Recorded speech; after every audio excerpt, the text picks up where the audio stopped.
மாதா தொலைக்காட்சியை கண்டு மகிழும் அன்பு உள்ளங்களே, வாழ்வு தரும் இறைவார்த்தை என்ற இந்த நிகழ்ச்சி வழியாக மீண்டும் உங்களை சந்திப்பதில் பெருமகிழ்ச்சி அடைகின்றோம். ஆண்டவர் இயேசுவில் நம்பிக்கை கொள்கின்ற அத்தனை பேருக்கும் மிக மிக முக்கியமான விழா என்றால் பாஸ்கா விழாதான். இன்றைக்கு பகலில் திருப்பலிக்காக திரு அவை அருமையான வாசகங்களை நமக்கு கொடுத்திருக்கிறது. இன்றைய நற்செய்தி வாசகம் யோவான் நற்செய்தி 20ஆம் அதிகாரத்திலிருந்து கொடுக்கப்பட்டுள்ளது. முதலில் அந்த பகுதியை பற்றி சிந்திப்போம். யோவான் நற்செய்தியாளர் 2ஆம் தலைமுறையினருக்கு எழுதுகிறார். ஆகவே நேரடியாக இயேசுவை பார்த்திராதவர்கள், இயேசுனுடைய பாடுகள், அதேபோல் அவருடைய இறப்பு, உயிர்ப்பு இவைகளை பற்றி நேரடியாக சான்று பகராதவர்கள், ஆகவே அவர்களுக்கு எழுதக்கூடியவர். ஆனால் இங்கு உயிர்ப்பு என்பது நமக்கு தெரியும். இயேசுனுடைய பாஸ்கா கடத்தல் எவ்வாறு பழைய ஏற்பாட்டில் இஸ்ரேல் மக்கள் எகிப்திலிருந்து கடந்தார்களோ, அதேபோல் இவருடைய இறப்பு உயிர்ப்பின் வழியாக மக்களை ஒரு கடத்தல் நிகழ்ச்சிக்கு அழைத்து செல்கிறார். 2 மரபு தொடக்க திருச்சபையில் இருந்திருக்க வேண்டும். ஒன்று, இந்த கல்லறைக்கு செல்வது, அதேபோல் கல்லறையை காண்பது யார்? லூக்கா நற்செய்தியாளர் சில பெண்கள் மட்டும் என்று சொல்லுவார். யோவான் நற்செய்தியாளர் 2 மரபையுமே உள்ளடக்கி கொண்டு அவர்கள் காட்சி கொடுத்ததாக சொல்லப்படும். ஆகவே இங்கு முதலில் இயேசு உயிர்த்தெழுந்த பிறகு, குறிப்பாக அவரை அடக்கம் செய்த நாள் ஓய்வு நாள் என்பதால் எல்லாரும் அவசரமாக போயிருப்பார். ஆகவே மகதல மரியா மற்ற பெண்களுக்கெல்லாம் ஒரு ஏக்கம், என்ன நடந்ததோ என்ற ஒரு ஏக்கத்தினால் அதிகாலையிலே அவர்கள் செல்லக்கூடிய நிலைக்கு அங்கு இருக்கிறார். ஆகவே இங்கு முதலில் மகதல மரியா, அவரோடு சேர்ந்த பெண்கள். மற்ற நற்செய்தியில் சீடர்களும் கூட போவதாக இருக்கும். ஆனால் இங்கு இந்த நற்செய்தியில் பெண்கள் முதலில் போவதாக இருக்கும். அதற்கு பிறகு பேதுருவும் அதேபோல் அன்பு சீடர் பின்னால் போவதாக இங்கு சொல்லப்படுகிறது. 4 நற்செய்தியாளர்களுமே வெற்றுக்கல்லறை பற்றி பதிவு செய்கிறாங்க. அதை ஏற்கனவே நம்ம குறிப்பிட்டது மாதிரி வெற்றுக்கல்லறை ஒரு மரபாக இருக்கலாம். பேதுருவுடைய உறுதிப்பாடு, பேதுருனா அவர் தலைமை சீடராக இருப்பார், அவர் உறுதிப்பாடு செய்தால் எல்லாமே ஏற்றுக்கொள்வதாக. 3ஆவதாக ஆண்டவருடைய வெளிப்பாடுகள். இந்த 3 மரபையும் இங்கே உள்ளடக்கியதாக யோவான் மிக அழகாக எழுதுகிறார். அதோடைய தொடர்ச்சி, அதாவது இதற்கு முன்னால் பகுதியை பார்க்குறோம். 19:25 சிலுவை அருகில் இயேசுவின் தாயும் தாயின் சகோதரியும் குளோப்பாவின் மனைவிமான மரியாவும் மகதலா மரியாவும். அந்த மகதலா மரியா தான் இங்கே இப்போ முதல்ல இந்த நிகழ்வை தொடங்கி வைப்பதாக நம்ம பார்க்குறோம். வாரத்தின் முதல் நாளன்று விடியற் காலையில் இருள் நீங்கும் முன்பே. அங்கே விடியற்காலை இருள் நீங்கும் முன்பே ரெண்டுமே ஒரே பொருள் தான். பட் மீண்டும் அதை சொல்வதன் வழியாக என்ன சொல்ல வர்றாருன்னா, அதை என்ன நடந்த நிகழ்வை அறுதியிட்டு கூறுவதற்காக 2 முறை பயன்படுத்துகிறார். அடுத்து மற்ற நற்செய்தியாளர்களுக்கும் இதுக்குள்ள ஒரு பெரிய வித்தியாசம் என்னென்னா, மற்ற நற்செய்தியில் நறுமண தைலம் பூசுவதற்காக செல்வார். ஏன்னா இறந்த உடலுக்கு 6 நாட்கள் வரை நறுமண தைலம் பூசுவது யூதருடைய மரபு. அந்த ஒரு பின்புலத்தில் தான் அவர்கள் போவாங்க. ஆனால் இங்கே நறுமண தைலம் பூசுவதாக போக மாட்டாங்க. ஏன்னா நறுமண தைலம் பூசுகின்ற நிகழ்வு இயேசுடைய இறுதி ராவுணவில் இங்கே யோவான் எழுதிடுவார். அதனால் நறுமண தைலம் பூசும் நிகழ்வு இங்கே இருப்பதில்லை. முதல்ல என்னுடைய மனசை தொடுகின்ற ஒரு செய்தி, ஆண்டவருடைய இயேசுவின் சாவின் போது உடனிருந்தார்கள் பெண்கள்.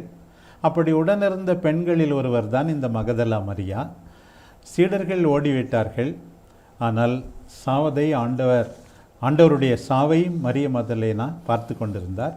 அதே மரிய மதலேனா பிரமாணிக்கத்தோடு அவரை பார்ப்பதற்காக விடிந்ததும் விடியாமலாக இருக்கும்போதே கல்லறையை நோக்கி போகிறார் என்கின்ற முதல் செய்தி இங்கே பதிவு செய்யப்பட்டிருக்கிறது.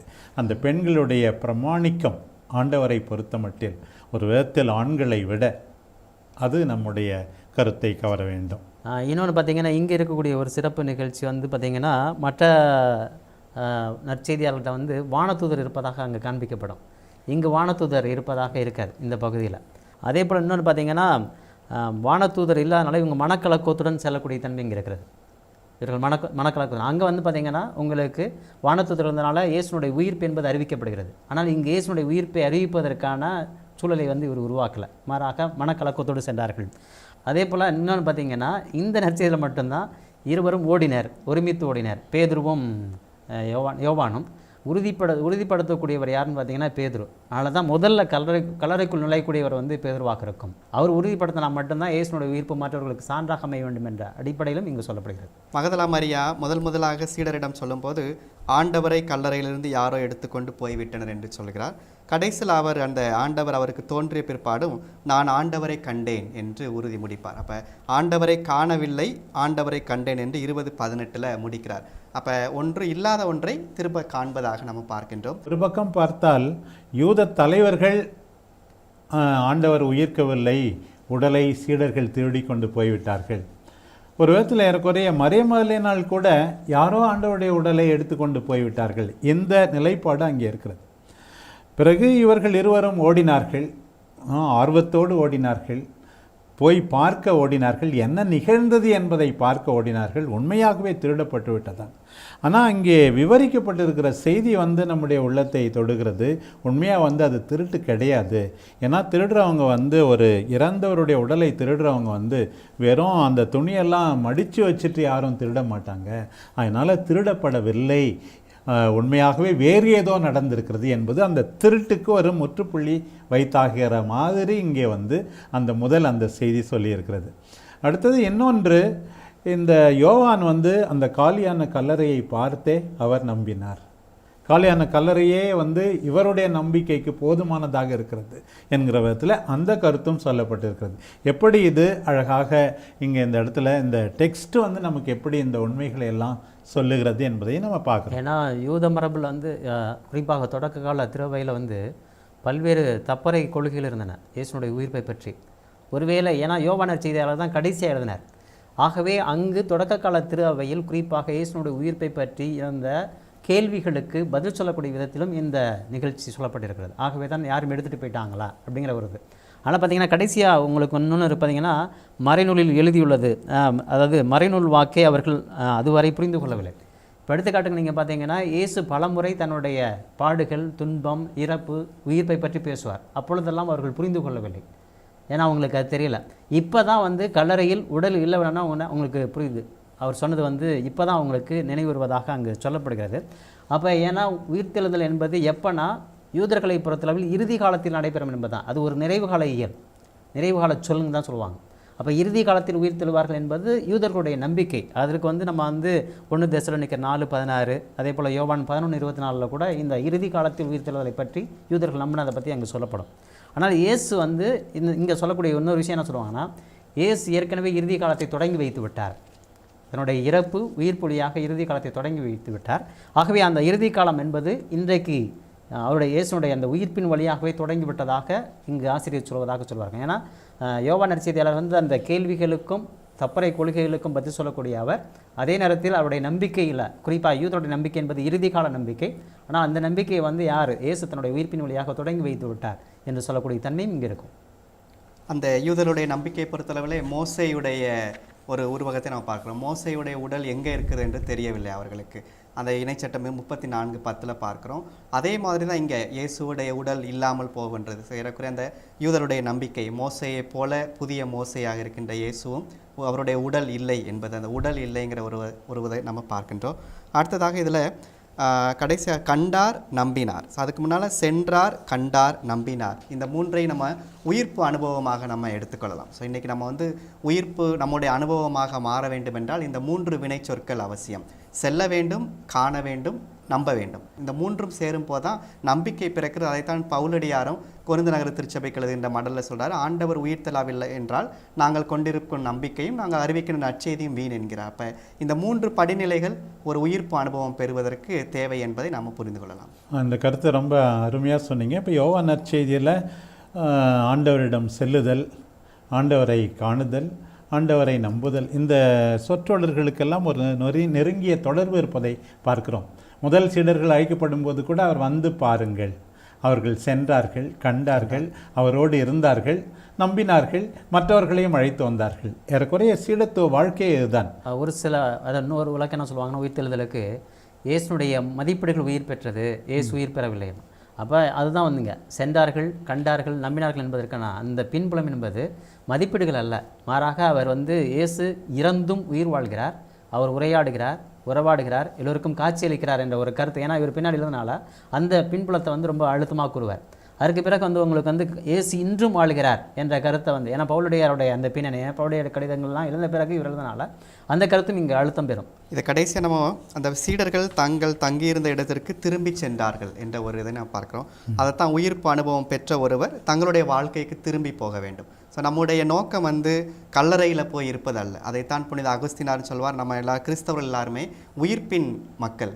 ஆக நமக்கு உயிர்ப்பின் மகிழ்ச்சி இருக்க வேண்டும். அந்த உயிர்ப்பின் மகிழ்ச்சி நம்ம வெறும் சிலுவையில் தொங்கிக் கொண்டிருக்கின்ற சிலுவையில் இயேசுவை பார்ப்பதில் அல்ல, மாறாக அவருடைய வெற்றுக்கலரை தந்த மகிழ்ச்சியை நம்முடைய வாழ்வில் அனுபவிப்பது. அதைத்தான் வந்து புனித நம்முடைய திருத்தந்தை பிரான்சிஸ் அவர்கள் அடிக்கடி சொல்வாங்க, கிறிஸ்தவர்கள் என்பது நீண்ட முகத்தை வைத்துக்கொண்டு வாழ்நாள் முழுவதும் ஒரு பெரிய வெள்ளியை அனுசரிக்கிறவர்கள் அல்ல, மகிழ்ந்து இருப்பவர்கள், அதை தங்கள் வாழ்விடத்தில் காட்ட வேண்டியவர் என்று அவருடைய கௌதேத்தே எக்ஸுல்டாத்தே என்ற அந்த திருத்தூது ஊக்க உரையில் மிக அழகாக பதிவு செய்கிறார். நம்முடைய மனசை தொட வேண்டியது இந்த மரிய மதலேனாளை பற்றி. முதல்ல அவர்களை பற்றி கேள்விப்படுகிறோம். லூக்கா நற்செய்தி 8ஆம் அதிகாரத்தில் ஆண்டவருடைய பெண் சீடர்கள் ஒருவர், தம்மிடம் உள்ளதையெல்லாம் வைத்து பணிபுரிந்த அந்த பெண் சீடர்கள் ஒருவராக சித்தரிக்கப்பட்டவர் சிலுவை அடியிலே நின்றார். அதுவும் மத்தேயு நற்செய்தியின்படி இயேசு அடக்கம் செய்யப்பட்ட பிறகு கல்லறைக்கு முன்னே அமர்ந்து கொண்டிருந்தார். பிறகு விடிந்ததும் விடியாதுமாக கல்லறையை நோக்கி வருகிறார். ஐயோ, ஆண்டவரை காணாம் என்று சும்மா இல்லாமல் பேதுருவிடமும் அன்பு செய்த சீடரிடமும் போய் சொல்லுகிறார்.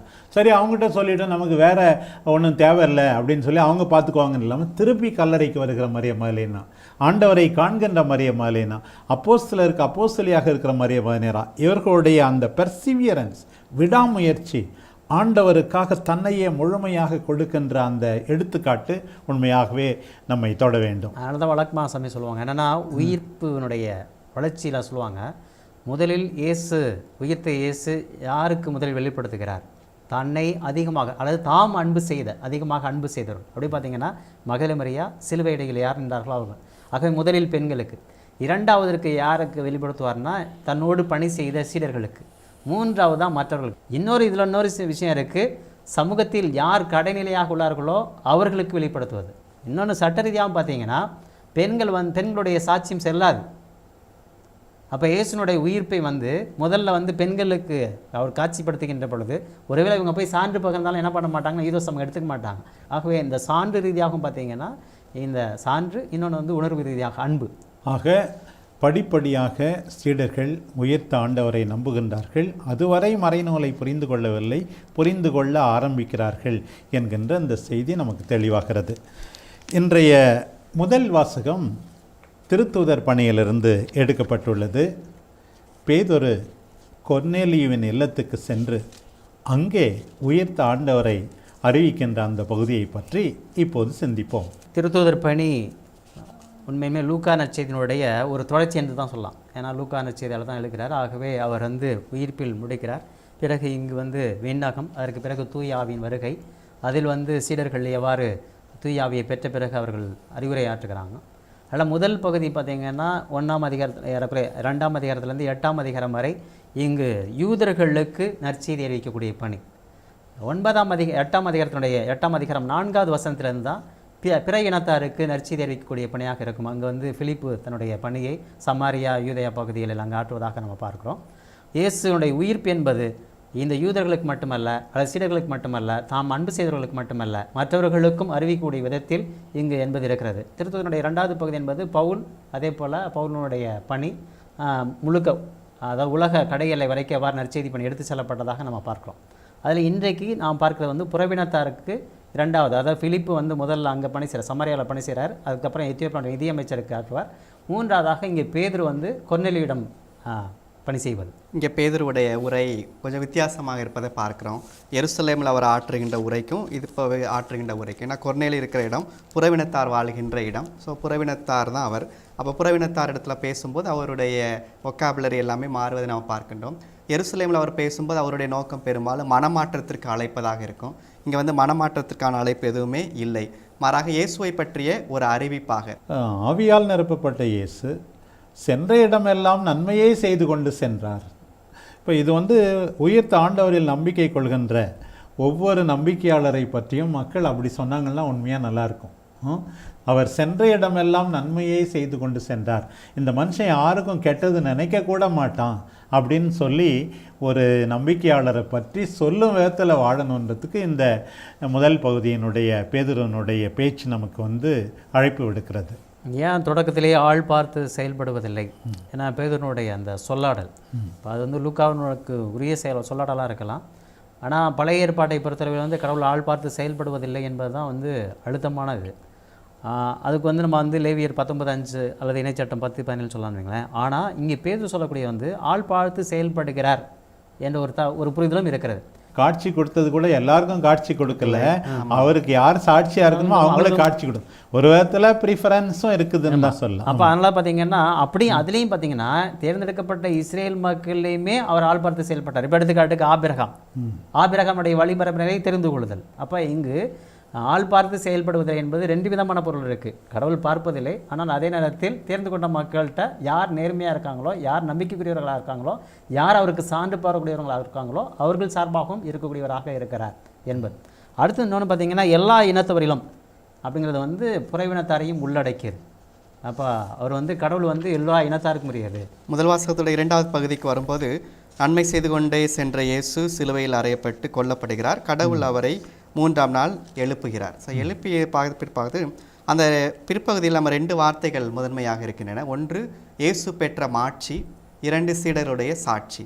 ஸோ அவர் மாட்சி அடைந்தார், அந்த மாட்சிக்கு நாங்கள் சாட்சிகளாக நிற்கிறோம் என்று சொல்லிவிட்டு கடைசியாக பாவ மன்னிப்பு பெறுவர் என்று இறைவாக்கினர் அனைவரும் அவரை குறித்து சான்று பகர்கின்றனர் என்று இறைவாக்கினர் நூல்களோடு எடுத்து அவர் கையாண்டு முடிக்கிறார். அப்போ இயேசுவை நம்புபவர்கள் கடைசியாக அவங்க செய்ய வேண்டியதுன்னா பாவ மன்னிப்பு பெறணும். ஸோ இதை நம்ம இயேசு கொடுத்த அந்த கட்டளையோடு நம்ம பொருத்தி பார்த்தோம் அப்படின்னா, யோவானில் அவர் கொடுக்கின்ற கட்டளை, நீங்கள் யாருடைய பாவங்களை மன்னிப்பீர்களோ அவருடைய பாவங்கள் மன்னிக்கப்படும். அதை மனமாற்றம் இங்கே மறுபடி முக்கியத்துவம் கொடுக்கப்படுகிறது அவருடைய சீடருடைய அறிவிப்பில். இதில் இன்றைக்கு உயிர்ப்பு விழா அன்று இந்த வாசகம் கொடுக்கப்பட்டிருப்பதனுடைய நோக்கம், நீங்கள் சொன்னது மாதிரி நன்மை செய்த இயேசு கொல்லப்பட்டார், அவர் கொல்லப்பட்டதற்கு நாங்கள் சாட்சிகள். 3ஆம் நாள் அவர் உயிர்ப்பிக்கப்பட்டார், அதற்கு நாங்கள் சாட்சிகள். அவர் எங்களுக்கு காட்சி கொடுத்தார், அதற்கு நாங்கள் சாட்சிகள். இன்னும் தொடர்ந்து அவரோடு உண்டு குடித்தோம், அதற்கு நாங்கள் சாட்சிகள். ஆக ஆண்டவருடைய உயிர்ப்பு உண்மையானது. அதை திட்டவட்டமாக அறிவிப்பது இந்த பகுதியில் திருத்தூதர் பணியில் பேதுரு அறிவிக்கிறார். அதனால் இந்த நாளில் அந்த பகுதி கொடுத்துருக்கு. அந்த உயிர்த்த ஆண்டவர் ஒரு பக்கம் பார்த்தால் நடுவராக இருக்கிறார், சீவியரையும் மரித்தவரையும் நடுத்திருக்க வருவார்னு விசுவாச பிரமாணத்தில் சொல்கிறோம் இல்லையா? அதே பகுதி இங்கே அவர் எல்லாருக்கும் நடுவர் என்பதை நாங்கள் அறிவிக்கிறோம், அவர் எல்லாருக்கும் பாவ மன்னிப்பு அருள்பவர் என்பதை நாம் அறிவிக்கிறோம். முதல்ல ரொம்ப ரொம்ப முக்கியமானது உயிர்த்த ஆண்டவர் சொல்லுகின்ற செய்திகளில் நம்ம பார்க்குறோம், சமாதானம் சமாதானம். இந்த நடுவராய் இருக்கிறவர் எல்லாரையும் மன்னிக்க முதலிலே வாய்ப்பு கொடுக்கிறார், பிறகுதான் அவர் நடுவராய் இருந்து தீர்ப்பிடுவது. இந்த அற்புதமான இந்த கருத்துக்கள் எல்லாம் இந்த சிறிய பேதுருவனுடைய உரையிலே வெளிப்படுவதை நாம் பார்க்கிறோம். அதாவது இயேசுனுடைய உயிர்ப்பு எல்லோருக்கும் கொடுக்கக்கூடியது என்னது? அமைதி, அந்த நிறைவான அமைதி. அதுவும் பார்த்திங்கன்னா நமக்கு பழைய ஏற்பாட்டில் சொல்லக்கூடிய அந்த ஷலோம், நிறைவான அமைதியை, இங்கு ஆன்மீக அமைதியை முழுமையாக கொடுக்கக்கூடியதாக. ஆகவே அவர் அந்த அமைதி கொடுப்பதால் அனைவருக்கும் ஆண்டவர். அப்போ அனைவருக்கும் ஆண்டவர்கள் அந்த யூனிவர்சல் சல்வேஷன் சொல்லுவாங்கள்ல, ஒட்டுமொத்த படைப்பினத்திற்கும் இறைவன் மீட்பு கொடுத்திருக்கிறார். அந்த உயிர்ப்பின் வழியாக எல்லோருக்கும் மீட்பு கொடுத்திருக்கிறார். பேதுருவுடைய இந்த வார்த்தைகள் நமக்கு எதை குறிக்கின்றன என்றால், உயிர்ப்புக்கு முன்னால் பார்த்த இயேசுவும் உயிர்ப்புக்கு பின்னால் பார்த்த இயேசுவும் ஒன்று. 2 பேருமே உடலோடு இருந்தவர்கள், 2 பேருமே உண்டு குடித்த அந்த ஒரு நிகழ்வு சொல்லும்போது நாங்கள் அவரை முழுக்க முழுக்க உயிரோடு உடலோடு இருக்கின்ற ஒரு நபராக பார்த்தோம் என்பதை உயிர்ப்பு நமக்கு சொல்கிறது. 2வது உயிர்ப்பு ஆண்டவருடைய மாட்சியை குறிப்பது மட்டுமல்ல, அவருக்கு சான்று பகர்வதையும் குறிக்கிறது என்பதை அதை நம்ம நற்செய்தி வாசகத்தை நம்ம பொருத்தி பார்த்தோம் என்றால் இதை நம்ம புரிந்து கொள்ளலாம். அதான் கடைசி அங்கே முடிக்கும்போது பாருங்க, அவரில் நம்பிக்கை கொள்ளும் அனைவருக்கும் பாவ மன்னிப்பு உண்டு. யூதர்களுக்கு மட்டுமல்ல, எல்லாருக்குமே மன்னிப்பு உண்டு. இந்த உயிர்த்த ஆண்டவரில் நம்பிக்கை கொள், உனக்கு பாவ மன்னிப்பு உண்டு, உனக்கு மீட்பு உண்டு, அவரால் உண்மையாகவே நீ ஏற்றுக்கொள்ளப்படுவாய் என்கின்ற செய்தியை மிகவும் ஆணித்தரமாக இங்கே பேதுரு வழியாக நாம் கேள்விப்படும் போது உண்மையாகவே மகிழ்ச்சி அடைகிறோம். ஆகவே இங்கு நாம் பார்க்க வேண்டிய ரொம்ப முக்கியமானது தான் அந்த சான்று பகர்தல். அங்கே எவ்வாறு மகதலேன மரியா சான்று பகர்ந்தார், அதுக்கப்புறம் பேதுரு சான்று பகர்ந்தார், மற்ற சீடர் சான்று பகர்ந்தார். இங்கு இயேசுனுடைய உயிர்ப்பை எவ்வாறு பேதுரு மற்றவர்களிடம் சான்று பகர்கிறார் என்ற ஒரு கருத்து என்பது இங்கு அழுத்தம் பெறுகிறது. பிரியமானவர்களே, இன்றைய இரண்டாவது வாசகம் பவுலடியார் கொலோசியருக்கு எழுதிய திருமுகத்திலிருந்து கொடுக்கப்பட்டுள்ளது. 3ஆம் அதிகாரம் 1 முதல் 4 வரையுள்ள இறைவசனங்கள். கொலோசே நகரில் பவுலடியார் நேரடியாக நற்செய்தி பணி ஆற்றினாரா? நற்செய்தி பணி ஆற்றவில்லை. அவர் எப்பிபரா என்பவரோட தொடர்பு கொண்டு தான் அவர் வழியாக தான் அங்கு நற்செய்தி பணி ஆற்றுகிறார். ஆகவே அந்த எப்பிபரா கொண்டு வந்த ஒரு சில சிக்கல்களுக்கு பதில் சொல்லக்கூடிய விதத்தில் தான் இந்த திருமுகம் என்பது எழுதப்பட்டிருக்கும். ஆகவே இந்த நகரில் அதிகமாகவே ஞான உணர்வு கொள்கையும் ஒரு சில தவறான சிந்தனைகளும் அங்கு கிடந்தன. ஆகவே இவைகளுக்கு விளக்கம் கொடுக்கின்ற பொழுது நீங்கள் எவ்வாறு கிறிஸ்து மேன்மையுள்ளவராக இருக்கிறார், கிறிஸ்து மேன்மையுள்ளவர் மட்டுமல்ல, அதே போல் கிறிஸ்து வாழ்வு என்பது எப்படிப்பட்டதாக இருக்க வேண்டும் என்று இங்கு அழுத்தம் கொடுக்கிறார். ஆகவே அந்த அடிப்படையில் 2ஆம் அதிகாரத்தில் முழுக்க இந்த தவறான கொள்கைக்கு விளக்கம் கொடுக்கக்கூடியவர் 3ஆம் அதிகாரத்தில் கிறிஸ்துவ வாழ்வு என்பது எப்படிப்பட்டதாக இருக்க வேண்டும் என்பதனை இங்கு சொல்கிறார். அந்த புதுப்பிக்கப்படக்கூடிய மனித இயல்பு அப்படின்னு சொல்லப்போது மனித இயல்பு எப்படி இருக்கணும் அப்படின்னா, இவ்வளவு நாள் கொலோசு நகரில் இருந்தவங்க வந்து கீழ் உலகு சார்ந்தவற்றை நாடுறாங்க. இப்போ பவுல் அதோடைய அந்த ஆல்டர்னேட்டை முன்வைக்கும்போது நீங்கள் மேலுலகு சார்ந்தவற்றை நாடுங்கள் அப்படின்னு சொல்கிறாரு. சொல்லிட்டு அதுக்கு அவர் வைக்கிற பேசிக் ப்ரெமிஸா என்ன அப்படின்னா, ஏன் நீங்கள் அப்படின்னா அங்கே கிறிஸ்து வீட்டு இருக்கிறார், அப்போ கிறிஸ்துவை மையமான வைத்த ஒரு வாழ்வை நீங்கள் வாழ வேண்டும் என்று சொல்கிறார். அதோடு சேர்த்து கிறிஸ்து கடவுளின் வலப்பக்கத்தில் அமர்ந்திருக்கிறார் என்று அவர்கள் சொல்வதன் வழியாக கடவுளுடைய வலப்பக்கம் என்பது திருப்பாடல் 110:1 பார்க்குறோம், கடவுளுடைய வல்லமை.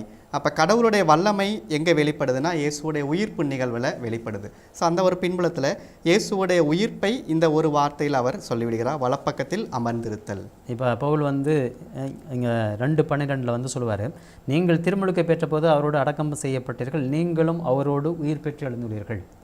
அப்போ ரோமியருக்கு 6:3-5 சொல்லுவார், திருமுழுக்கு வழியாக ஒவ்வொரு மனிதனும் இயேசுனுடைய இறப்பில் பங்கெடுத்து உயிர்ப்பிலும் பங்கு பெறுகிறான் என்று. அதே போல் கலாத்தியர்கள் திருமுகம் 2:19-20 பார்த்தீங்கன்னா கிறிஸ்துவோடு சிலுவையில் அறையப்பட்டிருக்கிறீர்கள். அப்போ இங்கே எப்போ நம்ம கிறிஸ்துவோடு சிலுவையில் அறையப்பட்டால் மட்டும்தான் உயிர் பெற்ற முடியும். ஆகவே இங்கே திருமுழுக்கு அது நமக்கு கிறிஸ்துவனுடைய இறப்பிலும் உயிர்ப்பிலும் பங்கெடுப்பதற்கு, ஆகவே தான் கிறிஸ்துவோடு உயிர் பெற்று எழுந்தவர்களானால் அப்படின்னு சொல்லிட்டு நமக்கு சொல்லக்கூடிய செய்தி என்பது இங்கு. இந்த உயிர்ப்பு பெருவிழாவுக்கும் திருமுழுக்குக்கும் மிக நெருக்கமான தொடர்பு உண்டு. வழக்கமாக திருமுழுக்கு உயிர்ப்பு பெருவிழா திருப்பலியில் இணைந்து செல்வதை நாம் பார்த்திருக்கிறோம். குறிப்பாக அவர்கள் தண்ணீரிலே அமிழ்த்தப்படும் போது அவர்கள் சாவதை குறிக்கிறது, மீண்டுமாக வருவது உயிர் பெற்றெழுவதை குறிக்கிறது. நீங்கள் இயேசுவின் இறப்பிலும் உயிர்ப்பிலும் பங்கு பெறுகிறீர்கள். திருமுழுக்கு பெற்றவர்கள் நம்பிக்கையாளர்கள் எப்படி வாழ வேண்டும், கீழ்த்தரமான செயல்களிலே ஈடுபடாமல் மேலுலகு சார்ந்த நல்ல காரியங்களிலே, அன்பிலே, நீதியிலே, நேர்மையிலே நீங்கள் வாழ்ந்து காட்டி நீங்கள் உண்மையாகவே திருமுழுக்கு பெற்றவர்கள், உயிர்த்த ஆண்டவரில் நம்பிக்கை கொண்டவர்கள், அவரோடு ஒன்றாக இணைக்கப்பட்டவர்கள் என்பதையெல்லாம் காட்ட வேண்டும் என்பதற்காக பவுலடியார் இங்கே மிக அழகாக குறிப்பிடுகிறார். அதை கிறிஸ்துவனுடைய மனநிலையை பெற்றிருப்பது, அந்த கிறிஸ்துவனுடைய மனநிலை தான் மேலுலக சார்ந்து வாழ்வதற்கான வாழ்வு என்பது. அதே போல் ரோமியர் 12:2 சொல்வார், இந்த உலகத்தின் போக்கின்படி ஒழுகாதீர்கள், மாறாக உங்களுடைய உள்ளங்கள் புதுப்பிக்கப்பட வேண்டும், புதுப்பிக்க பெற்று நீங்கள் ஒரு புதிய வாழ்க்கையை மேற்கொள்ள வேண்டும். இங்கே உயிர்ப்போடு நம்ம பொருத்தி பார்க்கும்போது பவுலுடைய கிறிஸ்தியல் இங்கே முதன்மைப்படுகிறது. அவர் என்ன சொல்கிறாருன்னா, கிறிஸ்துவோடு கடவுளில். வழக்கமாக மற்ற திருமுகங்களில் பார்க்குறப்போ கிறிஸ்துவில் என் கிறிஸ்தோ என்ற ஒரு நிலை தான் அவங்க முதன்மை பெறும். ஆனால் இங்கே கொன் கிறிஸ்தோ, கிறிஸ்துவோடு இணைந்து செயல்படு. அந்த கிறிஸ்துவோடு இணைந்து செய்யும்போது மாட்சி என்பது கிறிஸ்து பெற்ற அனுபவம் மட்டுமல்லாமல் நாமும் பெறுகின்ற அனுபவமாக இருக்கின்றது. ஆக நம்முடைய எல்லாவற்றையும் எதை நோக்கி கடவுளை நோக்கி கிறிஸ்து அழைத்து செல்கிறார் என்று அனைத்தும் கடவுளில் நிறைவு பெறுகின்றன. அதை நோக்கி நாம் கிறிஸ்துவோடு செல்ல வேண்டும். கிறிஸ்துவோடு இறந்து விட்டீர்கள், உங்கள் வாழ்வு அவரோடு இணைந்து கடவுளிடம் மறைந்து இருக்கிறது அப்படிங்கிறது ஏற்கனவே பார்த்தீங்கன்னா எஸ்ஐயா நூல் 55:8-9 பார்த்தீங்கன்னா, உங்கள் எண்ணங்கள் என்னுடைய எண்ணங்கள் அல்ல, உங்களுடைய வழிகள் என்னுடைய வழிகள் அல்ல, ஆகவே நீங்கள் என்னை புரிந்து கொள்ள முடியாது. அப்போ நீங்கள் கிறிஸ்துவோடு இணைந்திருந்தால் மட்டும்தான் கடவுள் மறைவாக வைத்திருப்பதை புரிந்து கொள்ள முடியும், இல்லாவிட்டால் புரிந்து கொள்ள முடியாது. ஏன்னா கடவுளுடைய வழி என்பது, அவருடைய எண்ணம் என்பது வேறானது என்பதை இங்கு மறைமுகமாக சொல்கிறார். இன்றைக்கு ஏதேதோ வாழ்வழிக்கும் நமக்கு என்று நினைத்து கொண்டிருக்கிறோம். ஆனால் நம்பிக்கையாளர்களுக்கு வாழ்வு அளிப்பவர் ஆண்டவர் இயேசு கிறிஸ்து மட்டும்தான். ஆண்டவரை போல மாட்சிமைக்கு நாம் உயர்த்தப்படுவோம் என்பதும் இந்த பகுதியிலே தெளிவாகிறது. பவுல் அதிகமாகவே இந்த கருத்தை சொல்வார், கடவுள் உங்களுக்கு வாழ்வளிப்பவர், அப்போ கிறிஸ்து எங்களுக்கு வாழ்வளிப்பார். ஏன்னா அது கலாத்தியர்கள் திரும்புங்க, பிலிப்பியர்கள் திரும்புங்க, எல்லா இடத்துலையுமே சொல்லுவார், என்னில் வாழ்வது கிறிஸ்துவே. ஆகவே அவரே அதற்கு சான்றாக இருப்பார். பிலிப்பியர் 1:21, அதே போல் கலாத்தியர் 2:20 பார்த்தீங்கன்னா அந்த கிறிஸ்து எவ்வாறு வாழ்வு கொடுப்பவராக இருந்தார். பிரியமானவர்களே, உயிர்ப்பு பெருவிழாவுக்கான இறைவார்த்தை பகுதிகளை பற்றி நாங்கள் பகிர்ந்து கொள்ள கேட்டீர்கள். ஆண்டவரின் கல்லறையிலே முற்றும் என்று எழுதினார்கள்.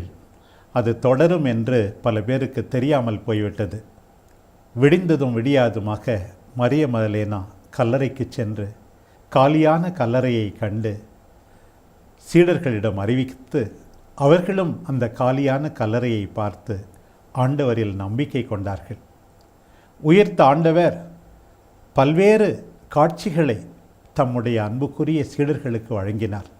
உயிர்த்த ஆண்டவரில் நம்பிக்கை கொண்டு அவருடைய உயிர்ப்பை தொடர்ந்து அறிவித்து துன்பங்களை ஏற்ற சீடர்களுடைய வாழ்வு ஆண்டவர் உயிர்த்து விட்டார் என்பதை உரக்கச் சொல்லிக்கொண்டே இருக்கிறது. பேதுரு ஆண்டவரில் நம்பிக்கை கொள்ள, வாழ்வு பெற கொர்நேலியுவின் குடும்பத்தாரை மட்டுமல்ல அத்தனை பேரையும் அழைக்கின்றார். உயிர்த்த ஆண்டவரில் நம்பிக்கை கொள்கின்றீர்களா? உயிர்த்த ஆண்டவரில் நீங்கள் கொள்கின்ற நம்பிக்கை வெறும் வார்த்தை அளவில் அமைந்துவிடக்கூடாது. அது வாழ்க்கை அளவில் நிச்சயமாக மாற்றம் பெற வேண்டும் என்பதைத்தான் பவுலடியார் கொலோசியருக்கு எழுதிய திருமுகத்திலே மேலுலகில் உள்ளவற்றை நீங்கள் நாடுங்கள் என்று அறிவுறுத்துகிறார். நமக்காக நல்லது செய்தார் நம் ஆண்டவர், நமக்காக மரித்தார் நம் ஆண்டவர், நமக்காக உயிர்த்தார் நம் ஆண்டவர். அந்த உயிர்த்த ஆண்டவரில் நம்பிக்கை கொண்டு மகிழ்ச்சியோடு அமைதியோடு நீதிக்கு உண்மைக்கு சாட்சிகளாய் வாழ வாழ்வு தரும் இறை வார்த்தை அழைப்பு விடுக்கின்றது. வாழ்வு தரும் இறை வார்த்தை உயர்த்த ஆண்டவரின் மதிப்பீடுகளை பற்றி கொள்ள நம்மை தூண்டுகின்ற இறை வார்த்தை. வாழ்வு தரும் இறை வார்த்தை உயர்த்த ஆண்டவரில் நம்பிக்கை கொண்டு ஒவ்வொரு நாளும் அவருக்காகவே வாழச் செய்கின்ற இறை வார்த்தை.